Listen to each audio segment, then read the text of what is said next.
sa Managed Life Radio and Managed Life Academy. Kasama po ninyo ang inyong lingkod, OG Solitario. Nakakasama kayo sa ilang sandali para aralin po ang ilang prinsipyo patungkol po sa ating success. Welcome po sa ating lesson ngayon, sa ating week number 10. Ang topic po natin ay health.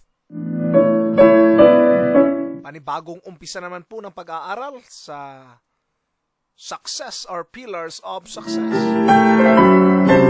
Itong kasunod na pillar of success, pangatlong buwan nga natin, ay ang ating health. Ito'y pag-uusapan po natin sa loob po ng ilang mga buwan, no?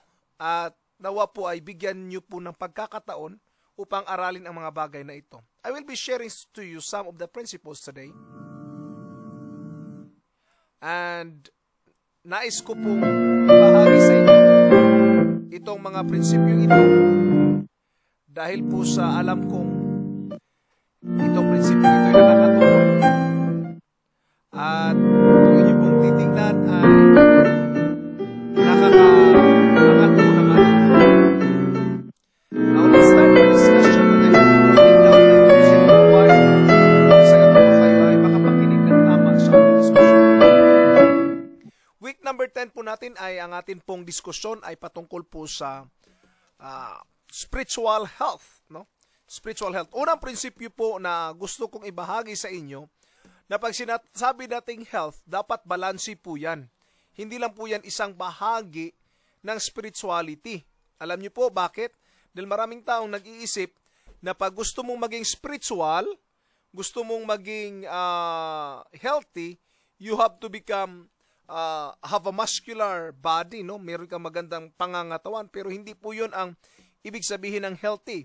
It should be a holistic view. Yun po yung tinatawag natin na healthy.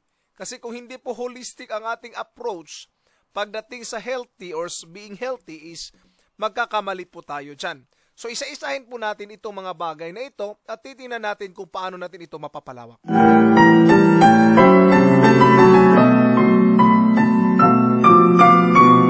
Ito na. The three areas consist of body, soul, and spirit. Yung tinatawag po nating body, ito po yung katawan natin, physical nature. Dapat ito din po ay healthy. Ito naman tinatawag nating soul, consists of our mind, will, emotion, and intellectual nature. Dapat healthy din po ito. As well as our spirit, the part of us that transcend this world and communes with God. So dapat lumampas tayo doon, dapat abutin natin itong level na ito ng healthy, being healthy in the spiritual aspect. So ulitin ko po, tatlong bahagi ng katawan, body, soul, and spirit, should be healthy in all aspect.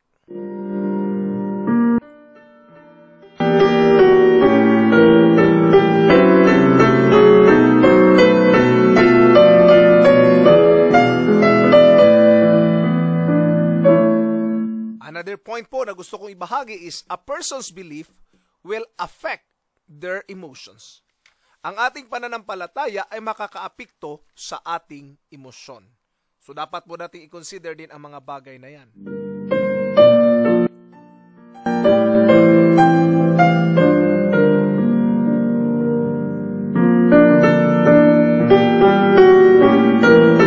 Ayon po kay Johann Wolfgang Goethe, meron pong 9 requisites of contented living. Take note nyo po ito. Number 1, sabi niya, health. Health enough to make work a pleasure. Second, wealth. Wealth enough to support your needs. Number 3 is strength. Strength to battle with difficulties and overcome them. And grace. Grace enough to confess your sins and forsake them. Another is patience. Patience enough to toil until some good is accomplished. Another, charity. Charity enough to see some good in your neighbor. Another is love. Love enough to move you to the useful and helpful to others. Number 8, faith. faith enough to make real the things of God. And lastly, hope. Hope enough to remove all anxious fears concerning the future.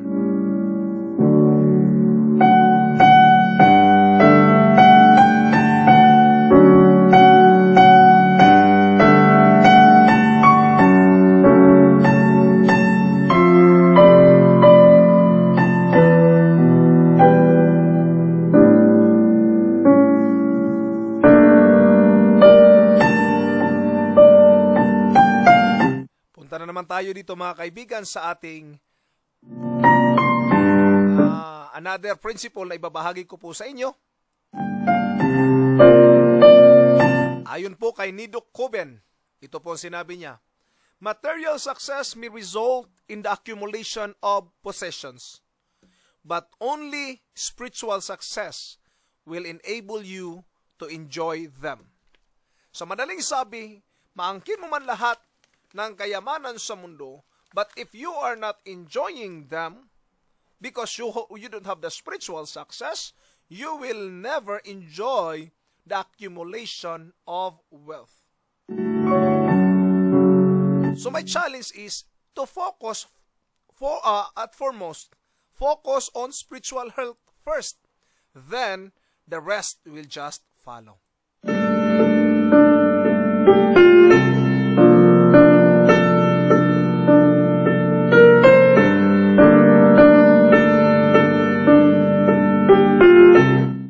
Another point na naman po, no? 4 na emphasis natin sa health, dapat nyo po itong isulat. Dapat nyo po itong tandaan. Itong 4 na bagay na atin pong tatalakayin when we will discussing yung mga bagay patungkol po sa health. Una pong health is spiritual health. Second health is emotional health, including the mind, the will, and emotion. At sa pangatlong linggo natin dito ay pag-uusapan natin yung physical health, which means nutrition, the proper nutrition. And number 4, yung tinatawag nating physical health also, but with regards to physical or exercises. So I will be discussing that one, but today, this time, I will be discussing spiritual health.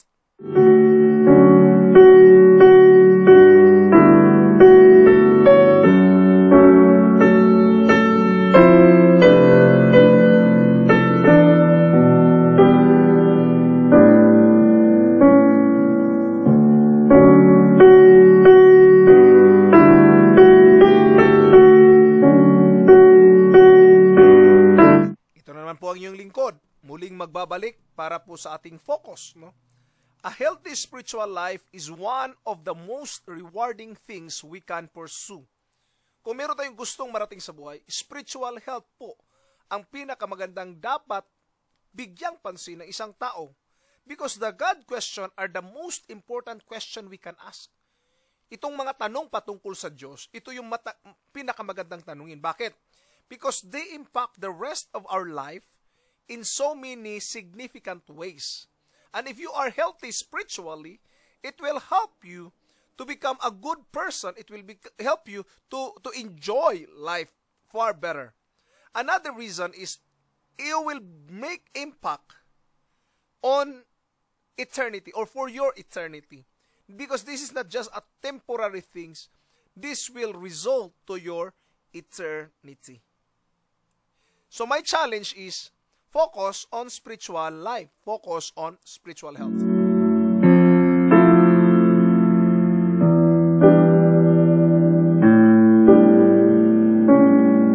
Another thing is a healthy spiritual life will benefit us in many ways. Gusto niyo pong marinig yung mga benepisyo ang ating matatanggap? Ito po.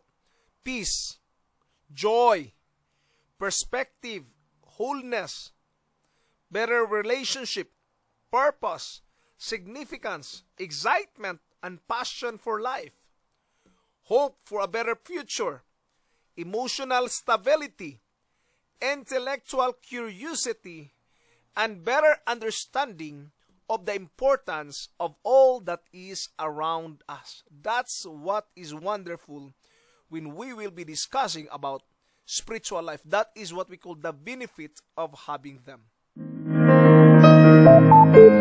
Scots AV. Please visit our website and purchase your license today.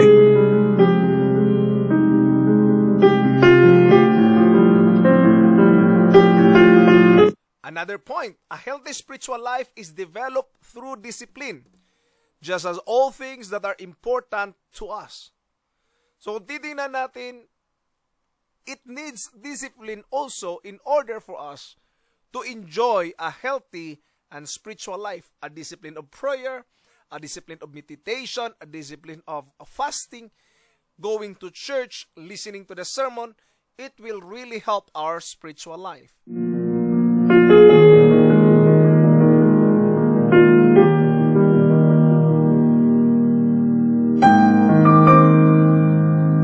Another point din po is a healthy spiritual life will bring a unique strength to the rest of your life. Remember that spiritual life is the core of our existence. And the good thing is this, when you are strong within, you can do a lot of things. So let's go deeper with regards to spiritual life, or with regards to spiritual health.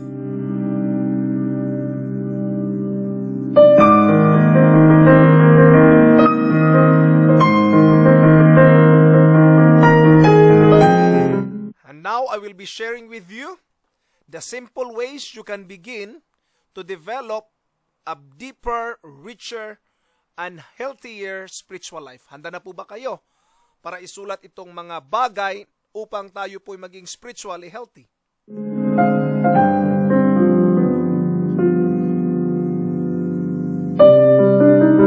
Let's start with number 1. Make it a pursuit as you would make any other area of your life a pursuit. It's a journey. It's a desire of achieving them. You have to make sure that this is also one of your dreams and goals. Just as you have dreams and goals for your relationship, for your career, for your physical wellness, or any area of your life you are hoping to experience growth, set your sights on a strong spiritual life and pursue it with vigor. Make sure that you will continue with this pursuit, or else time will be wasted for you. So continue in this pursuit. Another point, number 2, is set aside time to be alone and to work on your spiritual life. A time of meditation is very important. Napakaganda din pong maging practice ang mga bagay na ito. Another, read good materials about the spiritual life. Magbasa ng mga spiritual books. And one of the best book that you can start with is Bible. If you will just spend short period of time reading your Bible, then probably you will be enjoying them and you will learn a lot of things with regards to your spirituality. Pang-apat na pamamaraan. Meron lang po akong 5, no? Matatapos na po. Sabi ni Jebron, some people enjoy listening to music that is designed to deepen their spiritual life. So music has the power to move the spirit in ways that most things do not. So I encourage you, spend some time to listen some music that will strengthen your spirit. A message or a song that will encourage you. Yung mga mensaheng magpapalakas sa inyo. And another, lastly, number 5, involve yourself in a community of faith. Attend church, listen to the sermon, learn from it, and develop the character necessary for that practices, or develop the attitude of listening and putting everything in your heart as you continue to reflect on them.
It's time for Questions for Reflection.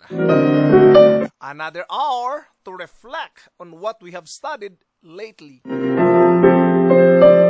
handa na kayong magsulat, ihanda ang ating mga papel for Questions for Reflection. Unang tanong, where would you consider yourself to be spiritually? Would you say you are in healthy place spiritually or not? Why or why not? Again, where would you consider yourself to be spiritually? Would you say you are in a healthy place spiritually or not? Are you healthy or not? Why or why not? You have time to write down your answer.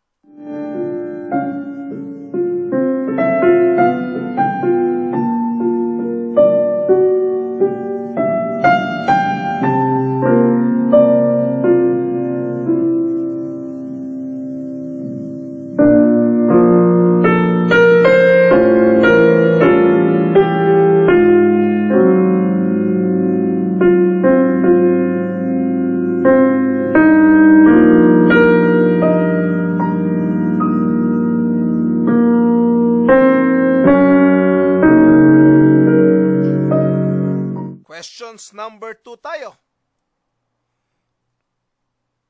Question for reflection. How important do you believe a spiritual life is? In what ways would you say your life reflects your answer? Again, how important do you believe a spiritual life is? In what ways would you say your life reflects your answer?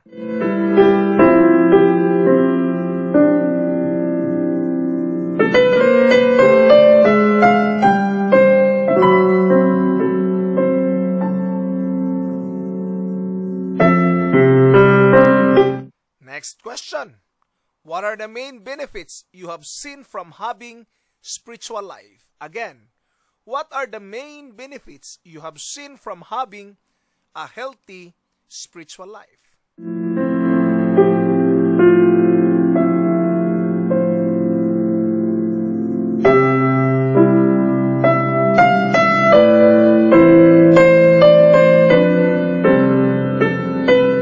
In what ways do you see your spiritual life being the basis for the rest of your life?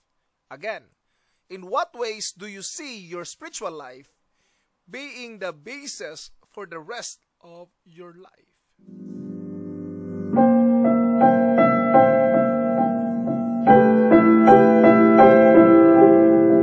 Lastly, what are the 3 greatest spiritual lessons you have learned and how have they impacted you? Right? Or what are the 3 greatest spiritual lessons you have learned and how have they impacted you?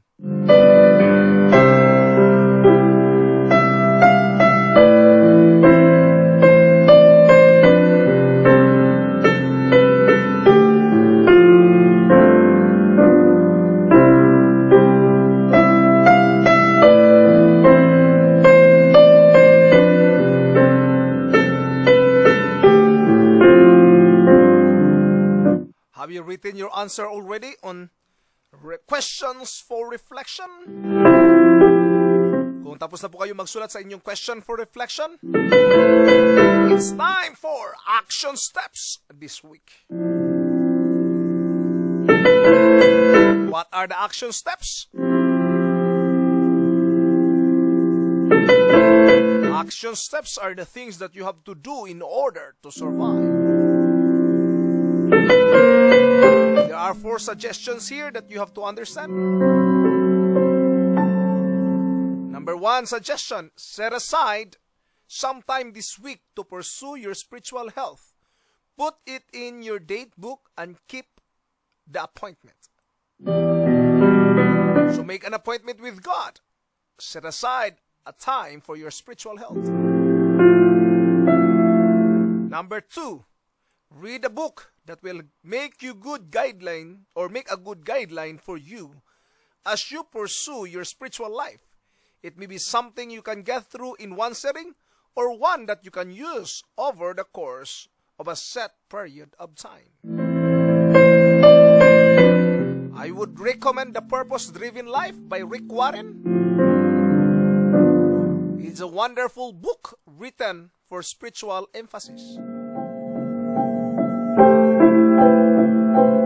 Or Living Positively by Robert Schuller. And of course, I would never neglect and reject the importance of the Bible. Bible is one of the best books that you can read on.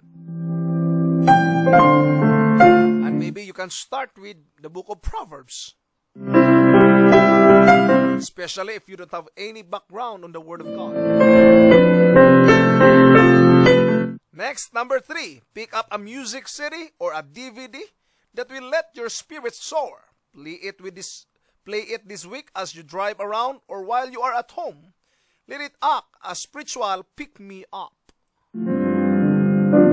So kumuha tayo ng mga CD and make sure that you will be inspired by them. A song by Gary Valenciano will give us reflection. Or maybe a song from some known singers that really helps you to become spiritual. I don't know kung sino-sino itong mga tao ito. Odds AV.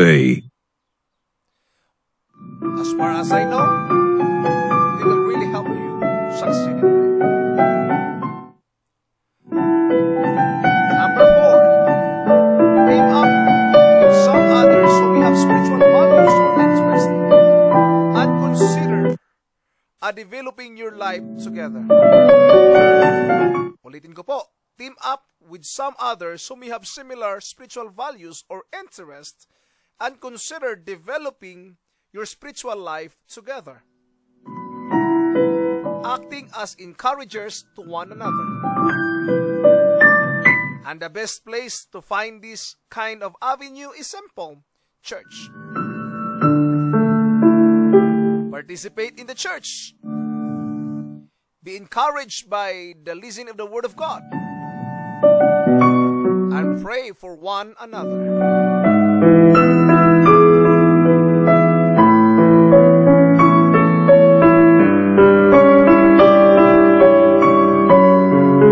At dito po nagtatapos ang inyong lingkod para po sa ating week number 10. And I will be giving you now the audio lessons by Charlie Tremendous Jones and Jim Rohn lessons. So this week we will be listening the series on the New Millennium series, and there are just a few of the incredible things you will learn on this CD. So after this next song, you will be listening a lecture from Jim Rohn.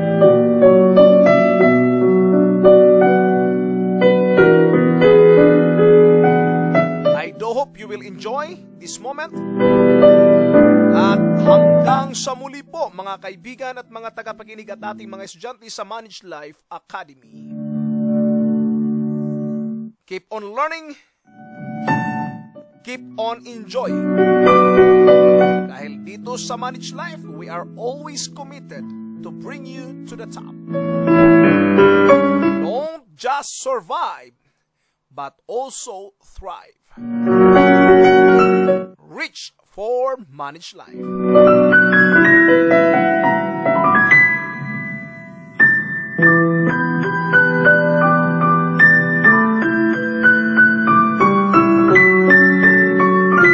Ito na po.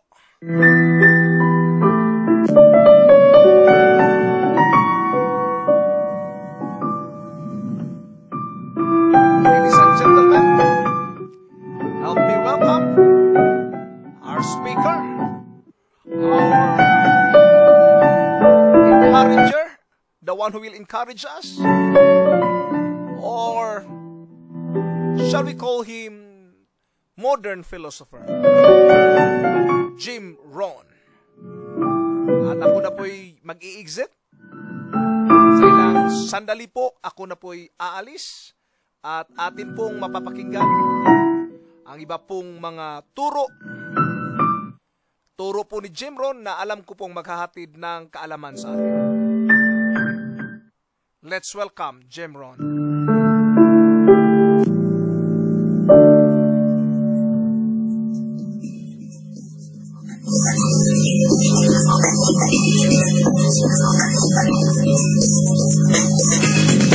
So jot this down, how to be effective in persuasion.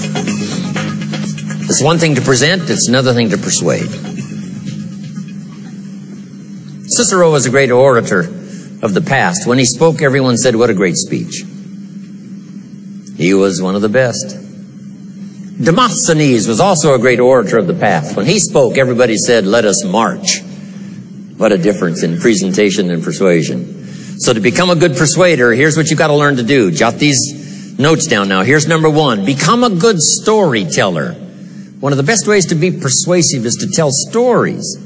Your story, someone else's story. Be a collector of stories. If you're going to talk to teenagers, you've got to have a bunch of teenage stories. If you're going to talk to young married people, you've got to have a bunch of young married people's stories. If you're talking to senior citizens, you've got to have some stories.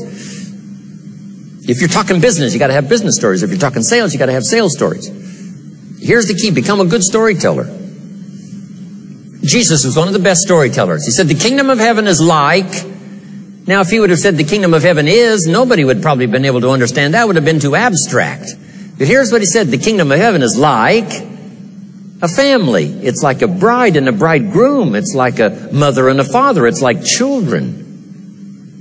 Wow, see, we can understand that. We can relate to that. Not tell us what it is, but tell us what it's like. See, that is so effective, what it's like. It's like this, and it's like this, and it's like a mother, and it's like a father, and it's like the children. Wow, we get it. Become a good storyteller. Here's another key in persuasion. Be sure you deal in accurate facts. If you want to be an ultimate persuader, you do not deal in exaggeration. Never. It erodes self-confidence, number one. It erodes reputation, number two. It erodes your effectiveness, number three. Exaggeration is usually the childish attempt to make up for lack of self-worth. If you have plenty of self-worth and self-confidence, you don't need to inflate the numbers. You don't need to exaggerate. Not necessary. Someone says, well, I'll throw any numbers around to get the job done. You don't want that reputation. Number two, you don't want that feeling. Here's what the prophet said. Some things that taste like honey in the mouth later turns bitter in the belly. Sweet in the mouth, but later bitter in the belly. Sweet in the mouth, but later bitter in the belly. So exaggeration, unnecessary. So people who have high self-confidence, self-worth. Next, if you're giving facts, someone's life may be at stake. Make sure they're correct. If you're giving testimony in a trial, if they catch you in one lie, guess what they do with the rest of your testimony? They throw it all away. How can we trust you? You say, well, this is the only time I lied. Hey, how can we trust that? Here's the key. Don't let lies taint your testimony. One, simply because of the damage it does to the psyche, to your own well-being. You may not harm someone else, particularly with lies and exaggeration, but the greatest harm will come to yourself. Unnecessary to use as a tool. Here's what's next. And that is quotes. One of the best ways to be effective is to borrow. AV. If someone Please else has visit said our it, website well, why not and borrow purchase it? your license today. You notice I quote some lyrics from songs. Might as well borrow. William Bailey, I love to borrow from him because he said so many things and he said them so well. I borrow.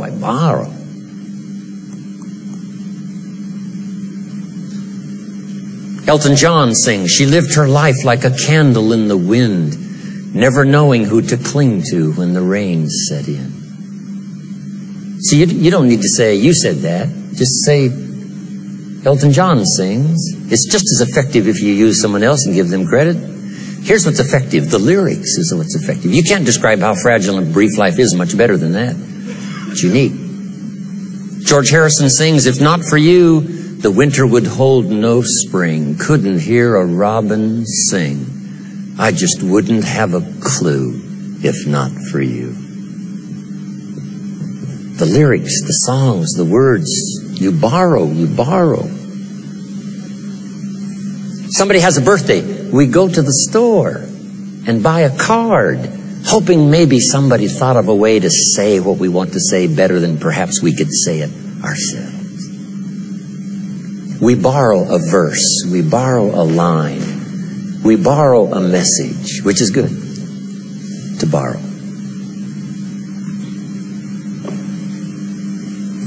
But here's the key. Don't always borrow.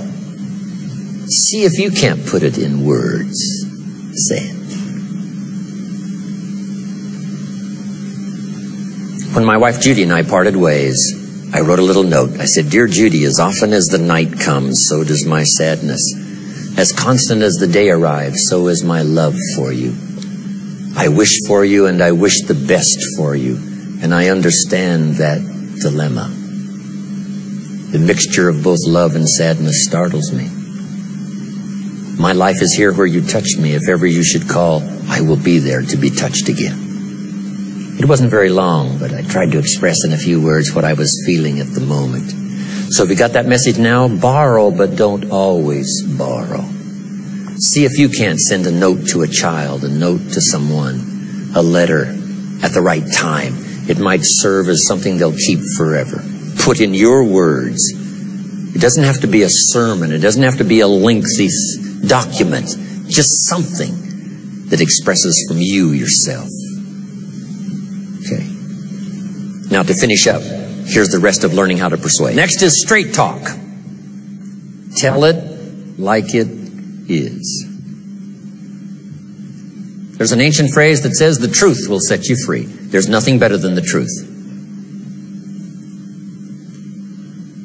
The best affirmation in the world is the truth. If you're broke, best thing to affirm is, I am broke. Put that up on the refrigerator where you can see it every day. It'll drive you to the library, get a card, start your process of information. And if that doesn't work, put this up there. I'm 40 and broke. Maybe that'll do it. If that still doesn't do it, say, I live in America and I'm 40 and I'm broke. Something is wrong. Now you can begin to correct and start to be reborn into living a new life. Jot this down. The truth sets you free. Nothing better than the truth, the whole truth, nothing but the truth. Because the truth is both sides. Truth is we can become victims of our choices. But the truth also is you can turn it around overnight. That's also the truth. Truth is we don't have good health because we've made poor choices on diet and whatever. But the truth is you can start a new plan immediately, today, and never be the same again as far as health is concerned. And you can be marching on the road to good health starting today, having left the old way behind. That's also the truth. The truth is you will be a victim if you don't make wise choices. That is the truth. And the truth is we do sit in the mess we've created because of things that have happened and we weren't clear about it and we let it all slide. That is the truth. There's nothing wrong with admitting that, because the truth also is you can change all of that starting today. You can have a new accelerated education starting today by picking up the next book and say, I'm going to develop a library second to none. My mama taught an apple a day. Say, by gosh, Jim Rohn's right. Munching your first apple, you say, I'm going to be healthy for the rest of my life. And you can say that from the very first apple. But anything short of that becomes delusion. Affirmation without discipline is the beginning of delusion. But the truth is, you can turn it around. The truth is, you can conquer anything. The truth is, you can come from nowhere and go somewhere. The truth is, you can come from nothing and become something. The truth is, you can take pennies and turn it into fortune. The truth is, you can be in command for the rest of your life. The truth is, you can have an influence that'll never quit. The truth is, you can have language that'll win in every situation. You can do it. That's the truth. So the key is to speak the whole truth. The difficulty caused by poor decisions, but the promise of the future by turning around and creating a new life starting today. That's also the truth. So jot this down. The truth helps us to correct old errors in judgment and set up new easy disciplines. The truth helps us to correct old errors. If you don't speak the truth, how can you correct old errors? But the truth also helps you set up new easy disciplines. Zig Ziglar said, one little step at a time, one little piece at a time, one day at a time. And a year from now, look where you'll be, one day at a time, making a few little changes, one day at a time, 1 year from now. Wow.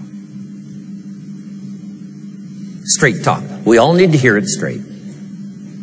Shoaff gave me that so straight, so clear. Now here's the last one, and we're finished. And the last is challenge. If you'll learn to communicate challenge, and we could spend a whole series of time on this, learning to challenge children, learning to challenge your family, learning to challenge your organization, learning to challenge yourself. Let me just give you one little clue on challenge, maybe that'll help you in the future. Here's one of the best challenges of all. Let's go do it. Just underline that little word, let's go do it. We often say, you go do it, you go do it. But here's what's more powerful than that, let's go do it. Sometimes all by yourself, we find it a little difficulty to shake ourselves out of lethargy and make the changes and start a new track. But if somebody was to come along and say, come on, let's get healthy. Come on, let's jog every morning. Come on, let's read a book every week. Come on, let's attend a class we haven't attended before. Come on, let's go to the concerts that we've been missing all these years. Come on, let's go, let's go, let's go. Guess who I'm going to have a chance to go see at the end of this month? Buck Owens. Let your mind rest on that. The man himself. One of my goals is to meet Andrea Bocelli, but also one of my goals is to meet Buck Owens. And some of my friends have arranged it to where I'm going to meet him and have dinner with him and then sit and listen to his performance in Bakersfield, California. Buck, the man himself. But now here's the key. Let's do things we've never done before. Let's set some records that'll never be broken. Let's do something around the world. Let's do something across the street. Let's cover the state. Let's. That is so powerful. Let me give you now the Bible phrase that goes with it. Here's what it says. If 2 or 3 agree on a common purpose, nothing is impossible. Just let your mind rest on that one. If 2 or 3 agree on a common purpose, nothing's impossible. The most incredible things can be done if just 2 or 3 get together. You don't need 2 or 3,000. You don't need 2 or 300,000. Just 2 or 3. Old Testament says one can become so skillful and powerful they can defeat 1,000. But if 2 get together, they can defeat 10,000. Giving us the idea that perhaps it is very possible when 2 get together to multiply the power by 10. Not to multiply it by 2, but by 10. I'm asking you to try that. There's nothing like association. Yes, it's a little tricky. There's nothing like partnership. Yes, it's like marriage. It's a little tricky. But I'm telling you, when it works, it is one of the most powerful institutions in the world. The influence is mega. And when 2 or 3 agree on a common purpose, the powerful opportunity to create incredible abundance and productivity is mega. And we reserve the word mega for those that have learned to combine to do extraordinary things. Let's go do it. So I want to say to all of you, let's become more powerful than we ever have in the past. Let's learn to solve every problem that comes our way. Let us speak with clear thoughts and clear ideas and do things we've never done before. You and I can do it together. Let's be back for the teenage session. Thank you very much.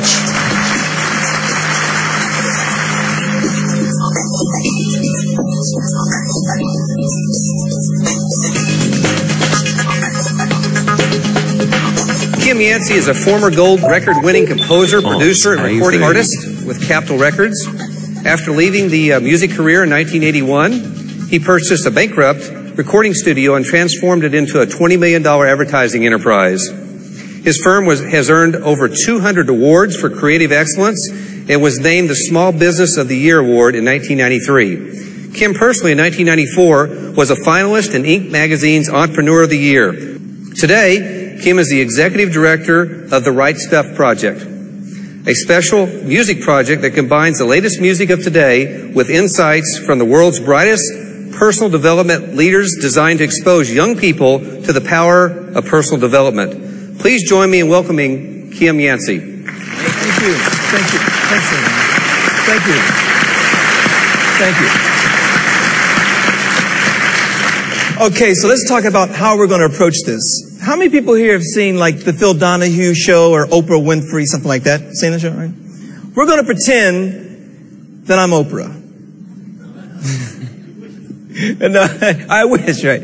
No, so we're going to actually do this like a talk show. I've got a mic up here so that we're going to field some questions to Jim. But this is really your show. This is all about you and what's going on with you. Now, let me tell you what we've done. We've talked to principals. We've talked to teachers about some of the things that are going on with teenagers today. We've talked to teenagers about what's going on today. But nobody knows you better than you. And so what's so interesting about everything that you've heard today, especially, how many of you have been here all day? Huh? All day, okay? Fantastic. Here's the thing. A lot of times you hear about what's happening with you, whether it be your parents or, you know, for those of us in corporate culture, or if we own our own business, the word is politics, you know, the political side of being in business or running a business, or the politics you've got to play in the office. Well, for adults, politics is your version of pressure, peer pressure with other students, wearing the right stuff. How does someone perceive you? And so what I'm going to do is I'm going to start with a couple of questions with Mr. Rohn. And what I'm going to ask you to do, so that this is very interactive, is first of all, just let go of all of your inhibitions. You know, one of the things that Mr. Rohn said is so great is, you know, it doesn't, you know, you can be scared, you can be frightful. And I don't know how many times I've been in your exact seat where I knew there was something I wanted to ask, but I didn't ask.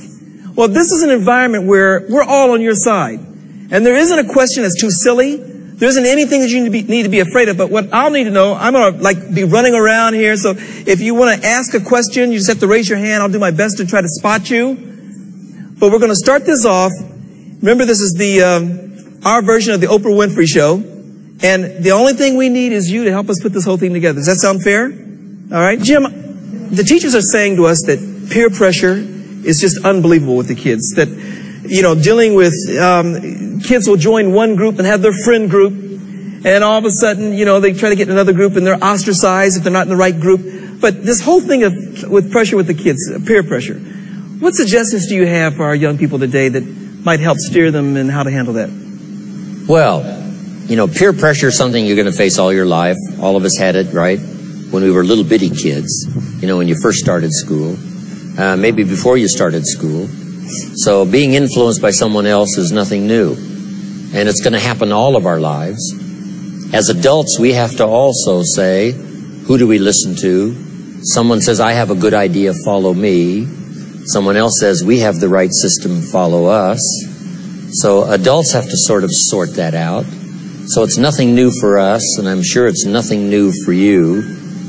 But there are a couple of things I can say, because, you know, I'm excited about looking back on the time when I was a teenager. For us adults, it's exciting to look back because we were once teenagers. For you, it may not be that exciting to think, one of these days I'm going to be an adult. But as a teenager, you know, these are formative years when we decide what's true and what isn't true. Then you also have to decide what's true for you. And I know sometimes that is not easy to figure out. In school, there's just as much controversy as to what's right, what's wrong, what to do, what not to do, as there is in the, you know, adult world. In politics, we have to decide which direction do we want to take the country. So we have a presidential election. Some people say, well, we should have these ideas and take the country this way. Someone else says, no, that may not be the best way to go. We should have a policy that takes the country this way. And so that's no different than all of you face in school. So it is not just what's called peer pressure. It's pressure we face all of our life. So here's one key to remember. Number one, you must always be careful who you allow to influence you. So here's what I think I've learned to do, and perhaps you can learn to do it too, on association. Never mistake the power of influence and association. Influence can be so powerful. And another key word to remember is influence can be so subtle. When someone entices you and says, we should go this way, and it doesn't seem like it's going to cause that much trouble, it's not going to be that difficult, it's not going to be that wrong. But that enticement that might seem subtle in the beginning turns out to be perhaps a disaster a year from now, 3 years from now, 5 years from now. Then we must also look for positive association. Someone who can make a positive contribution to our life. So as I've talked about in my seminar today, we have danger on one side, we have opportunity on the other side, and the whole world is faced with it, whether it's politics or society or what the situation is. And it certainly is the same true when you're a teenager going to school.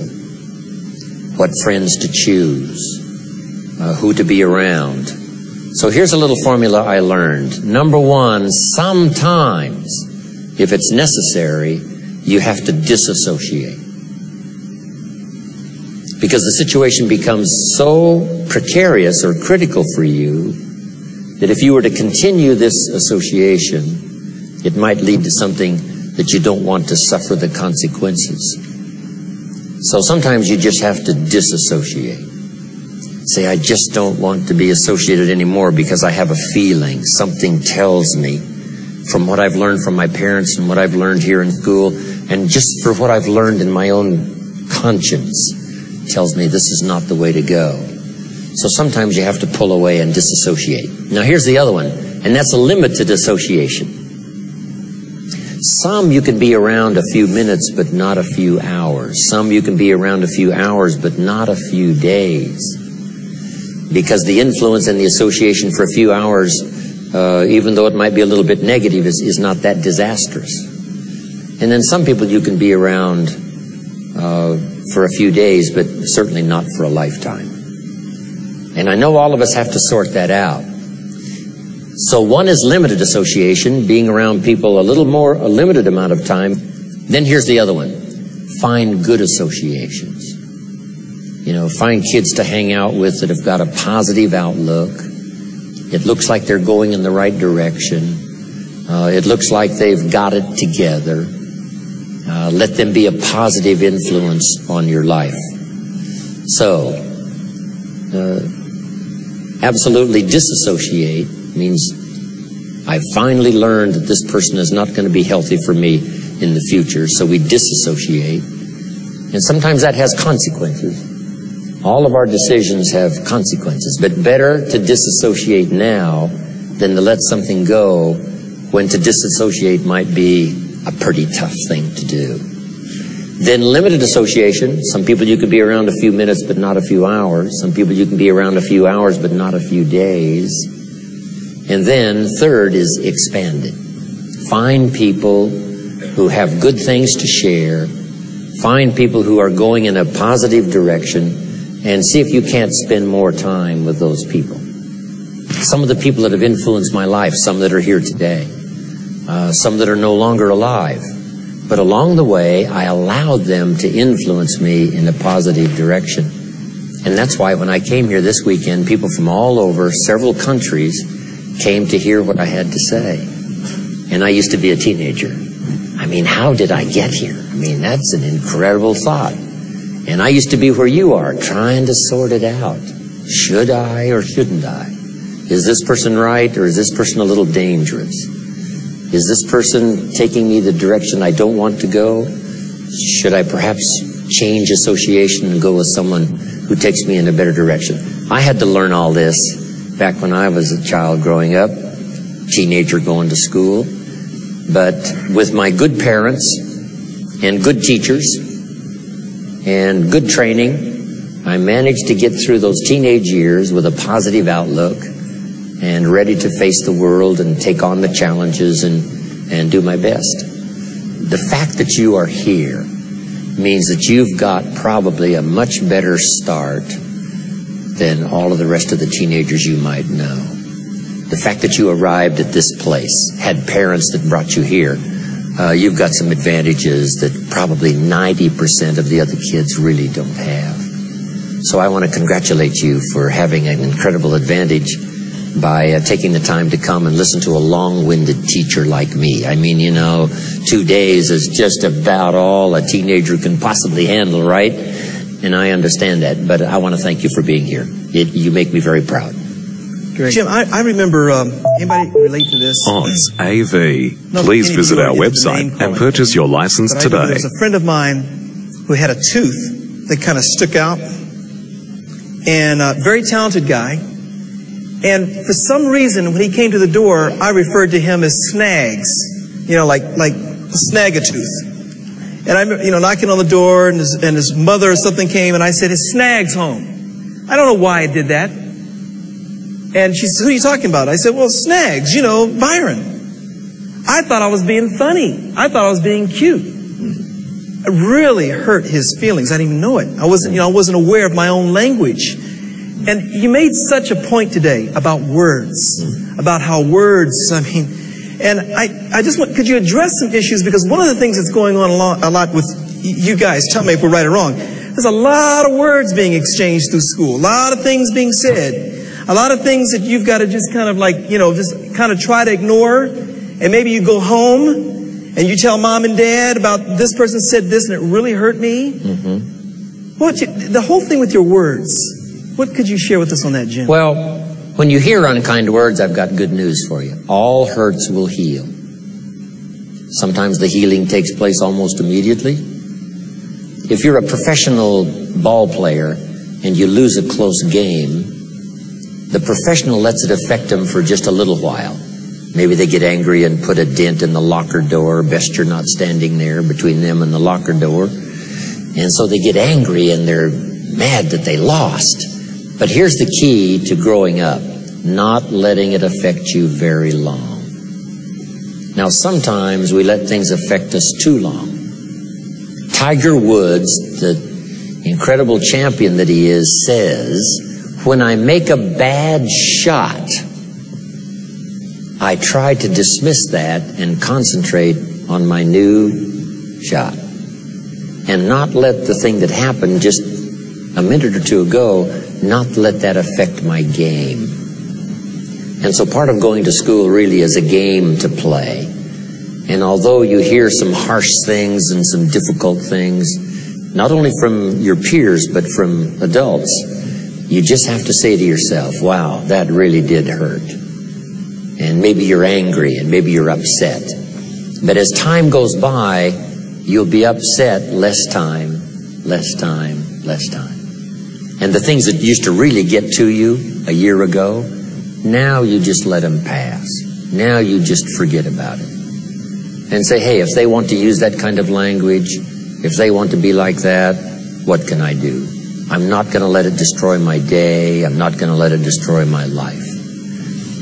So here's what's interesting. Each day brings new maturity. And maturity simply means being able to handle things better today than you did yesterday. Getting better at handling things this week than you did last week. And that's what the growing process is all about.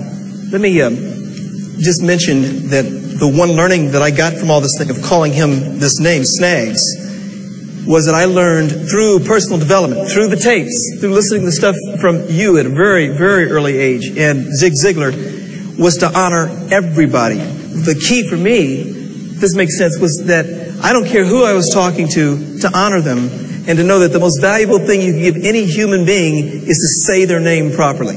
Not to make a joke behind their name, but to state their name and honor their name. And if ever someone else that wants to joke about their name, I always let them joke about the name. But I learned stay away from that. That's good. Let's talk about, we got any hands? We got anybody who's got some burning questions? Because I'm going to move to something. Got something great. I love this. What's your name and where are you from? Rocky. I'm from Utah, Salt Lake City. Welcome. Welcome to Dallas. Mr. Schaaf was your mentor, is that right? For how many years? Mr. Schoaf. Mr. Schoaf. Yes. Excuse me. For how many years? I met him when I was 25, and I was with him for 5 years. How did you decide on a mentor? I didn't really decide. a friend of mine went to work for him. And he started saying to me, you got to meet this guy. He's rich, but he's easy to talk to. He only went to the 9th grade in school, but he's very wise. I thought, wow, that's something. And he said he's very kind, and he has a great philosophy of life and business. So I said to myself, wow, I got to meet this guy. So I finally had a chance to meet him. And when I met him, obviously he was rich, but he was also very kind. He was easy to talk to. And I thought to myself, wow, if I could get around somebody like this, wouldn't that be great? Maybe he would teach me, how to be rich and easy to talk to, how to be successful. Then the miracle that happened for me was he invited me to join his company. And when I joined his company, I worked for him for 5 years. Unfortunately, he died at the end of that 5 years at age 49. But I had the influence of this very unique man for 5 years. So I really didn't pick him. I wasn't looking for him. It was just one of those things that happened after I'd lied to the Girl Scout. Right, remember that? Jeff Moore? Jeff Moore? Is that it? Anybody else have any questions down here? Right over where do I see someone pointing? Oh, right here. Great. Super. What's your name? Where are you from? My name's Tristan. I'm from California. Yes. And what did you do after high school? After high school off the farm, I'm working for Sears, trying to develop some more skills. I knew how to milk cows, but it didn't pay very well. So, I'm a clerk in a store at Sears, and, went sort of from job to job, just working in a store, working at odd jobs. I also did some things on the farm, pulling weeds and detasseling corn and, picking beans and, doing all those farm things in Idaho. Then finally, I quit school when I was 19, unfortunately, after 1 year of college. Here's what I thought. I'm smart enough to get a job. How much smarter do I need to be? And with that very limited thinking, I quit school. Wow. Not a good thing to do. Now, I've made up for it, but I'm telling you, I did struggle for about 6 years after I quit school, because a little later I got married, and my little family started, and I'm not making much money, and I'm trying to pay the bills, and I'm behind on my promises, my big mouth promises to my family. I'm not feeling very good about myself, and that's the time when I met this Mr. Shoaff.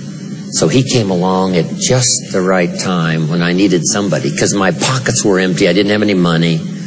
I didn't have any money in the bank. I didn't feel good about myself. But I was working hard. I was trying my best. And I think that's why I deserved it. When a good person came along to give me some ideas, I think I deserved it because I was working hard, doing the best I could.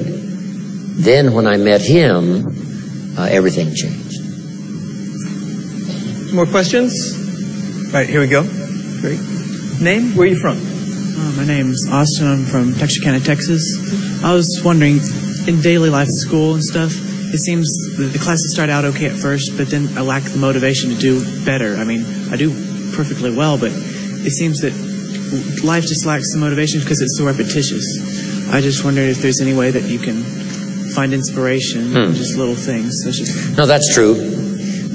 Part of it is proper attitude. Sometimes a person will say, if I had a real great job, I'd really do well. But I got this lousy job, so I just goof off. But the problem with that attitude is, if you goof off on this job, you'll never get the better one. So here's what's important, is to try your best to be self-motivated. And sometimes when it comes to a school year, you just have to get through it. It isn't that you're so excited about going to school and you're so excited about everything you do. You just have to say, hey, this year it looks like I'm just going to have to tough it out. Guess what you do if you're playing basketball and you're behind in the third quarter? And it doesn't look like you're going to win. You just have to tough it out. Because you can't leave, right? I mean, they would run you out of town, right, if you all walked off in the third quarter. So sometimes you're behind, sometimes it doesn't go well, Sometimes you don't feel like playing, but you've agreed to play, so you just hang in there. And here's the key. All moments will pass. The good ones will pass to get ready for the next challenge. The bad ones will pass. Remember, I mentioned earlier today, the night can only last a few hours. And sometimes a school year seems so long because the teachers are boring and so many other things are not inspiring. But then the next year may be totally different. It may totally turn around.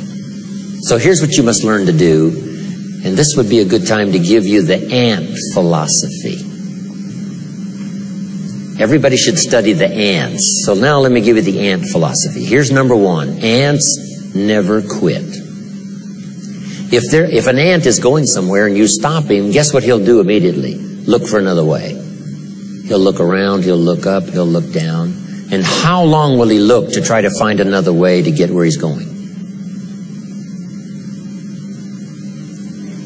The answer is forever. The answer is until. He will keep looking until he finds a way, even though this way is blocked. So ants never quit. Here's the next one. In the winter, ants think about the summer. In the winter, ants, I'm sure, say this. This won't last long. We'll soon be out of here. How long can a winter last? There's never been a double winter. Now, here's what else ants do. They think winter in the summer. Just because everything's nice now doesn't mean the storm may not come. There's a little story that says this. Don't build your house on the sand in the summer. Because in the summer, it's easy to get faked out.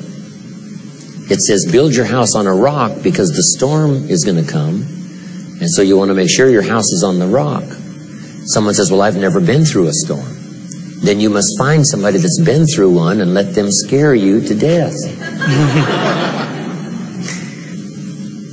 And if they scare you sufficiently, then here's what you will say. When they scare you sufficiently, I'm not going to get faked out by nice weather. Everything seems to be fine. There's coming a day when it's all going to change, so I got to be prepared for it. So we think winter when it's summer to be prepared, and we think summer when it's winter, so we'll be ready for the opportunity. I'm going to introduce you to Charlie Tremendous Jones. Odds AV. Charlie, I had the pleasure of interviewing him earlier today, but I'd like for you to share some of your insights as it relates to the books and the reading. Right. Well, Jim has already touched on it. My favorite saying about your associations, and my way of saying it is, you are the same today you're going to be in 5 years, except for two things: the people you meet and the books you read. Hang around thinkers, you'll be a better thinker.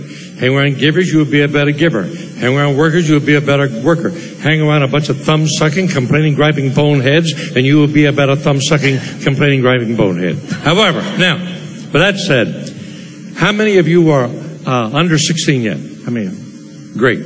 How would you like an idea that you might be driving a Cadillac when you're 16? I got it for you. When my son was your age, he wasn't quite as exciting as you. I said, Jerry, you want to have a car when you're 16? Yes. You want me to help you buy it? Yes, sir, Dad. All right, son, we're going to do it. But the free ride's over. No more allowance, but I'm going to give you a way to make a lot of money. And here's the deal. I'm going to pick out books for you to read. They're going to be motivational books, history books, going to be inspirational books. And every time I give you a book, you give me a book report. Every time I get a book report, I'll put more money in a car fund. Another book report, more money in a car fund. So in 2 years, he was 14. In 2 years, if you read in style, you'll drive in style. But if you read like a bum, you're going to drive like a bum. Overnight, he developed a fantastic hunger for reading. Now, the first book I had him read was Dale Carnegie, How to Influence People. Now, the first day he came down and says, Dad, there's a whole chapter here on smiling and shaking hands. And he shook my hand. First sign of life in 14 years. Brother. And he smiled at me. And then I had him read a book in Joshua, the Old Testament, on discouragement. And we were going to Sunday school one week. I said, Jerry, how do you get along with Joshua? He says, Dad, everybody ought to have to read that book. And he hit my leg. Hit my leg. Imagine that, alive. And he said everybody ought to have to read that book. That was a sign he was beginning to think about somebody other than himself. Well, he read 22 books. Did he buy a car? No. He kept the money, used my car and my gas. Now, but wait a minute. Don't laugh. Wait. And it was worth it. Then he went off to college. And then I got one of the greatest experiences of my life. And the last chapter of the book is about Jerry Jones and the reading, and a reading contract for you to negotiate the deal with your dad and get it in writing so he can't change his mind. So Jerry goes off to college, and then he writes me a Dear Dad postcard every day for 4 years. You know what I used to do when I get some of the cards? I'd put my head on my desk and cry. You know why? He was thinking thoughts that I never dreamed a young person could think. Now, he didn't know the full meaning of them, but he had read and he had the thoughts on his mind. So I'd like to read you a couple cards from college to me. Dear Dad, it's tremendous to be able to know that when you're in a slump, just as the baseball player will break out in time, so you'll break out of yours. Yes, time really cures things. Like you said, you don't lose any problems. You just get bigger and better ones. Tremendous ones. Tremendously too, Jerry. Dear Dad, just started reading 100 Great Lives. Thanks for what you said in the front. The part that every great man never sought to be great. He just followed the vision he had and did what had to be done. Love, Jerry. Dad, I just got done typing up little quotes out of the Bible in Napoleon Hill, so everywhere I look, I see them. When people ask what they are, I tell them they're my pin-ups. Tremendously. Dad, I'm more convinced than ever that you can do anything you want to. You can beat anyone on anything just by working hard. Handicaps don't mean anything, because often people who don't have them have a bad attitude and don't want to work. Dad, nothing new, just the same old exciting thought that we can know God personally and forever in this amazing life. Dad, when you're behind 2 papers in the fourth quarter and you're exhausted from the game, you have to make up a set of downs in order to stay in the game, and you get up to the line and you see 2 250-pound tests staring you in the face. It sure is exciting to wait and find out what play the Lord will call next. Well, the power of books. But now here's another one. Sammy is my 9-year-old. And on Father's Day, I'd like to share something, and I hope your dads will get for you. And so last Father's Day, a year ago, I'll just read you a paragraph that I wrote to Sammy on reading. My dear Sammy, each word in this letter is bathed with my love and prayers for you. As you get older, you'll discover your mind doesn't always keep pace with your body. The food you eat can nourish your body, but what you feed your mind and heart determines your growth as a person. I'm going to share a few principles I pray you'll commit to memory. I could share many more, but I've tried to select ones that I wish I could have begun working on earlier in my life. Read, read, read, read. A proper diet is good for your body, and the best books are good for your mind. Your life will be determined by the people you associate with and the books you read. You'll come to love many people you'll meet in books. Read biographies, autobiographies, and history. Books will provide many of the friends and mentors, role models, and heroes you'll need in life.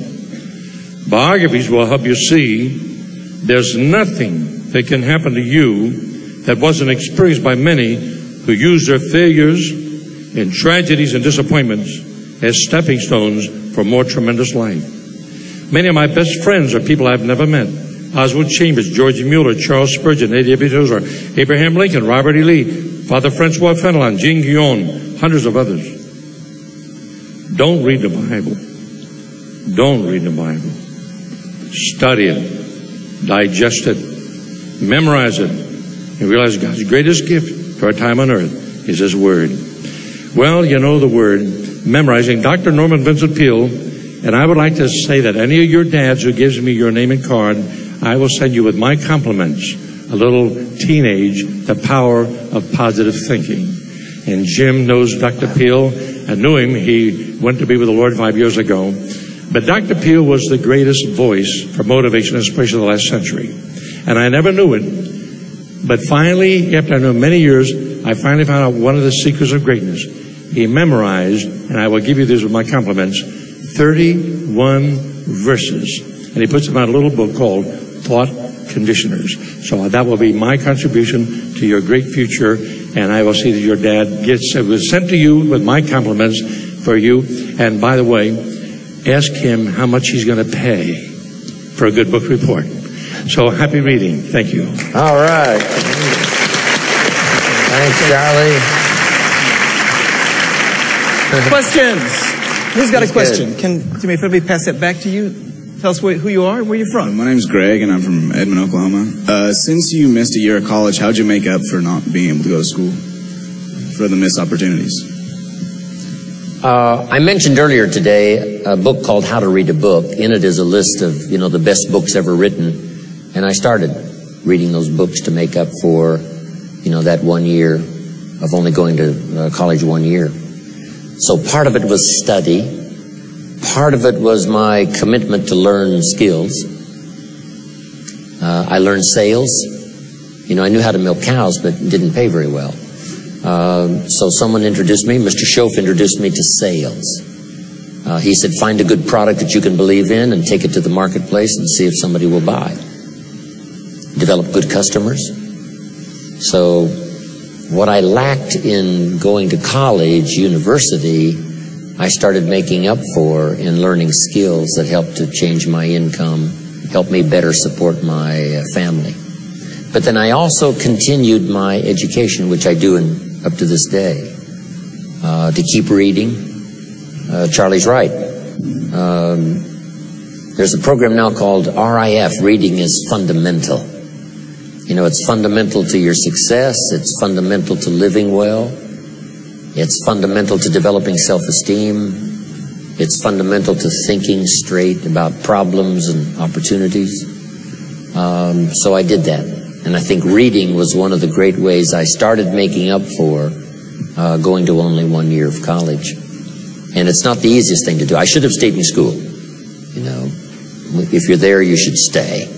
But if for some reason, you've missed it like I did, making an unwise decision at age 19, I've done my best to make up for it all of these years.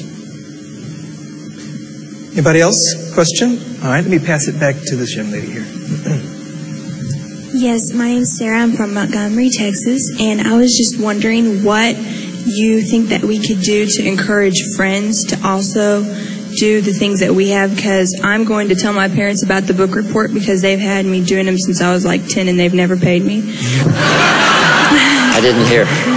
But what can I do to encourage my other friends that this is something that will benefit them?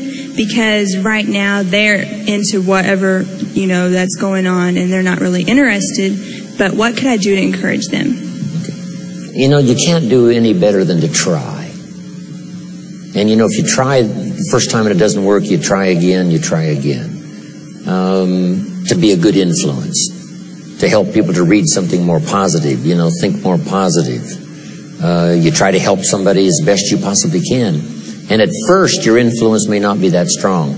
But I'm telling you, every time you try, you get stronger. I played basketball. I tried to play football, but I was so skinny and light, I almost got killed. I was skinny in high school. I turned sideways, they called me absent. I was skinny. But I played basketball. And guess what? I found out that, if you play, you get better. If you try, you get better. If you practice, you get better. If you give yourself time, you can get better. And you ask someone you make a change and that doesn't work, and you ask them another way. And then you never give up. If you want to influence someone that you care about, you just never give up trying. You just say, hey, I've read a good book. You ought to read it. I've listened to this cassette. You ought to listen to it. I've heard this music that really did something for me. You ought to listen to it.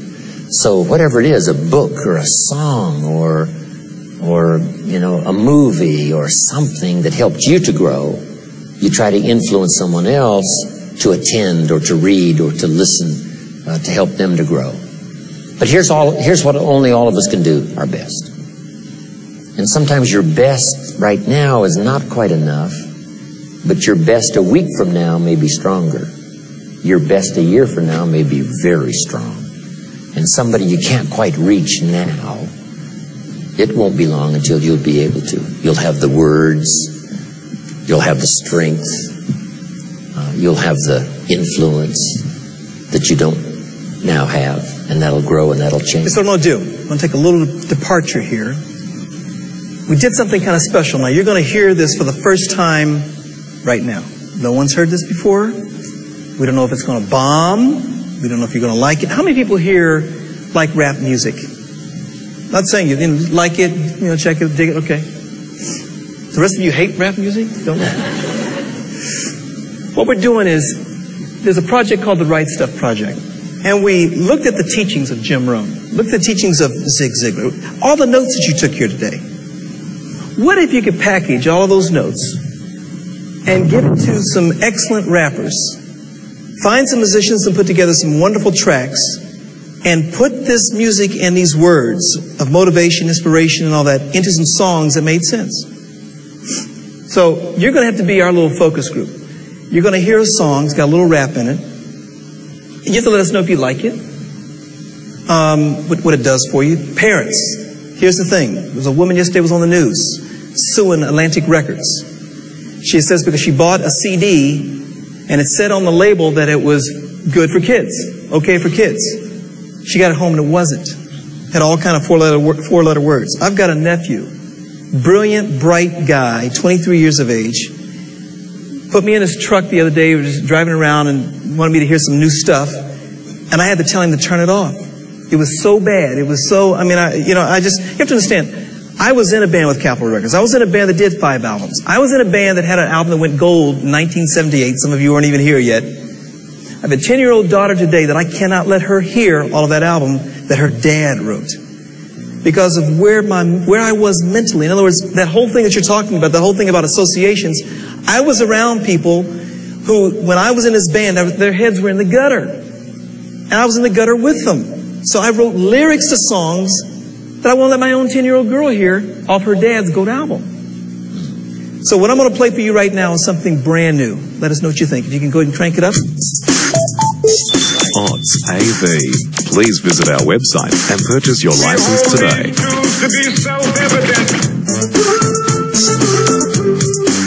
I have a dream.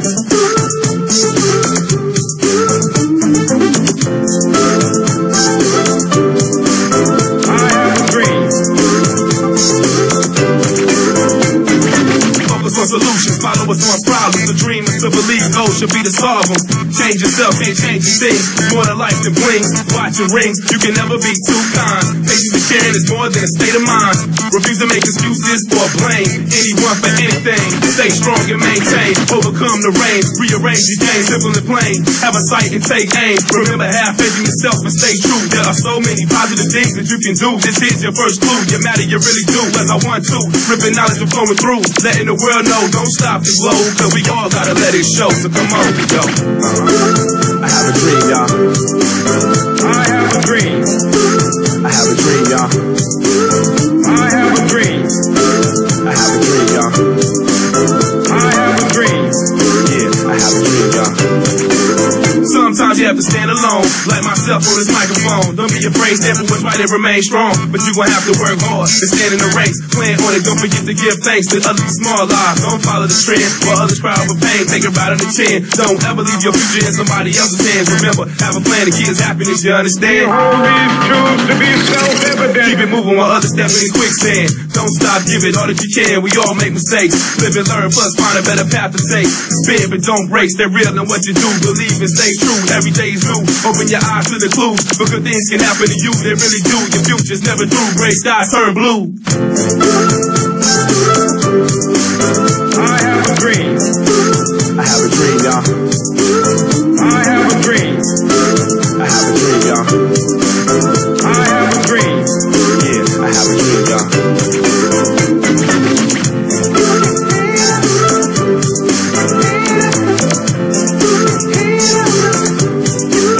I have a dream.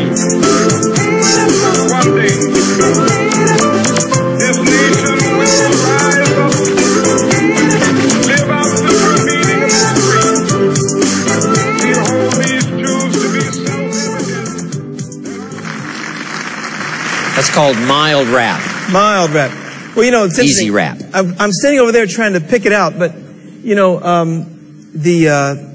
all the lyrics of the song, I don't know how clearly you could hear them in here, are all positive, positive, positive. But that's just one of several different styles of songs that are being developed. And the whole focus behind this was, let's get the great minds. Let's get the Jim Rohns. They've got the books, they've got the information, they've got the content. What was so interesting is the rappers that were doing this were gang rappers. We specifically went after them because we wanted to make sure, okay, if that's, you have to understand how big that the industry is in terms of music and what's being bought and sold, okay? It's huge. But here was the point. The guys came out, and the one guy who did the rap on this, when he was done, left the studio. When we were finished about an hour later, I go back and the guy is sitting on his car. I get to get in my car, a guy rolls down the window and says, can we talk for a minute? The guy was in tears. He said he's never had an experience like it. He's not been around positive stuff like that. Think about that. The guy says, this really opened my eyes today. You've not ever been exposed to the stuff that you've done, Jim. And the point of the matter is that if we can find a way to communicate a message that you find engaging in a different and fresh kind of way, but you think this is a step in the right direction? Step in the right direction? We have about 5 more minutes. Who's got a burning question? I gotta ask this question. All right, back right here in the blue. Who you are and where you from? My name's Sam, and I'm from Grand Forks, North Dakota. And my question for you was, what experience in your life do you think that was like the best thing that ever happened to you? One of the most unbelievable experiences was having children. My 2 daughters, a year apart, Linda and Cindy. Next to that, I guess, is my grandchildren. A chance to be reborn is when a mother has a baby for the first time. We have a new baby. We also have a new mother. Got a brand new baby and a brand new mother. So it's interesting for a brand new mother now to say, gosh, how can I be the best mother ever? I remember becoming a father for the first time. It was so unbelievable. Guess what? I had a chance to be a brand new father. I had never been a father before. And then 15 years ago, I became a grandfather. You should have seen me. I was brand new. I mean, a chance to have a new life. And guess what I've been practicing the last 15 years? The art of being an incredible grandfather. I really practice it. My granddaughter has written poems. She's now 13, but when she was 12, Natalie wrote these unbelievable poems. And now that this weekend is finished, Kyle and I have it almost done. In fact, it's all been written, illustrated with the illustrations by my grandson, who is 15. And so we're going to publish this book of my granddaughter's poems that she wrote when she was 12. And one of these days, hopefully, you'll get a copy. Natalie Pangrazio. My son-in-law, Michael Pangrazio, used to work for George Lucas and Spielberg. He worked on the movie called Star Wars. Did a lot of the background paintings. And then he worked on a movie called E.T. Then he worked on a movie not too awful long ago called Robin Hood. And he's got 2 Emmys for his television work, so he's an exceptional artist. But his son, my grandson, Nathaniel, is also an exceptional artist. So he did the drawings and the artistic work for Natalie's poems, illustrated by Nathaniel. So that's going to be interesting. To be published at age 12. I mean, that's pretty good, right? To have a book come out. Now, guess what she's doing at age 13? Writing short stories for children. And they've turned out to be so good.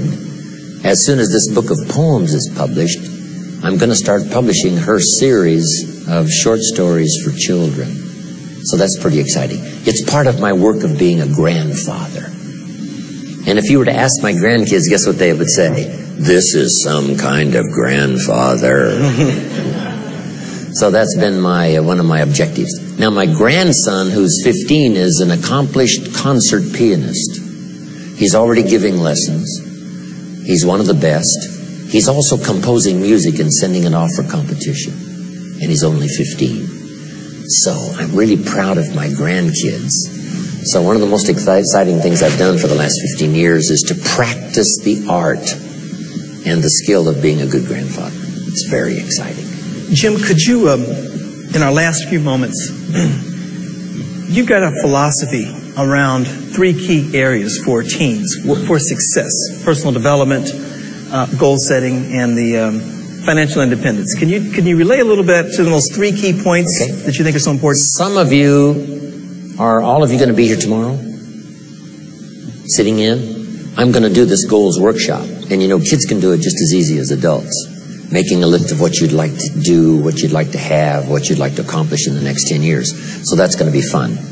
If you set goals, they can have a real strong effect on you. The goal to be a champion, the goal to learn a skill, the goal to be unique a year from now, 5 years from now. So we're going to spend some time on setting goals. We'll do that tomorrow morning, probably first thing. So you'll get in on that, learning to set goals. Second is the idea of personal development. Being better this year than you were last year, developing skills now that you didn't have before, learning to be more patient. Some of the things I talked about today that you sat in on, that's what personal development is all about. Become an attractive person. And we're going to talk about leadership tomorrow. To attract attractive people, you must be attractive. To attract dedicated people, you must be dedicated. To attract happy people, you must be happy. That's all part of personal development. Then tomorrow, you're also going to sit in on a little thing I'm going to do on financial independence. That if you start at age 15, you can be financially independent by age 35. 40 if you're a little slow. But if you practice good money management, and I'm going to give you a formula tomorrow for good money management.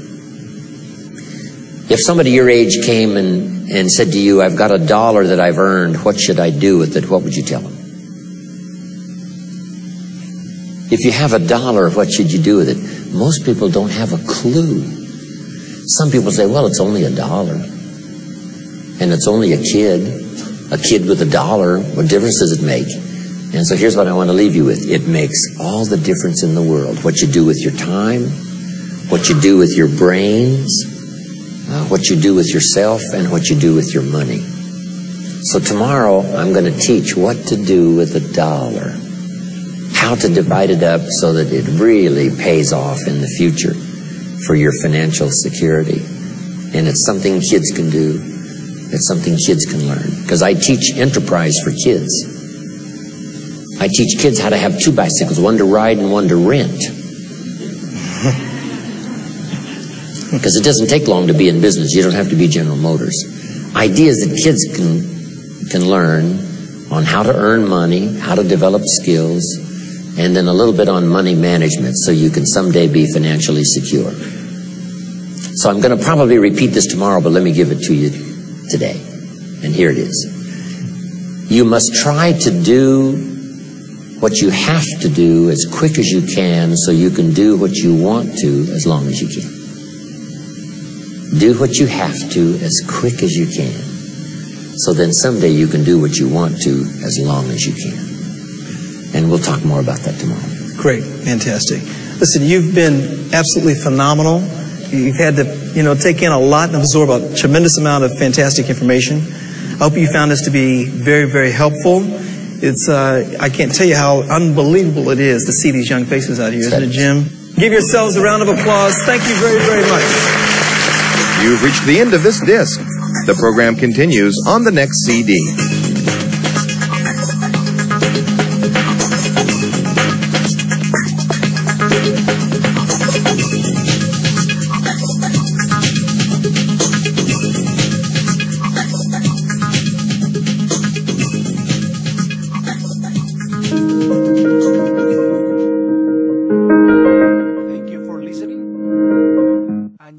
Jemron, Charlie Tremendous Jones, ang iba niya pang mga kasama. Hanggang sa muli po. Kita-kita tayo muli. Hanggang sa muling pakikinig. Ito po ang inyong lingkod, G. Sa ating programang Manage Life.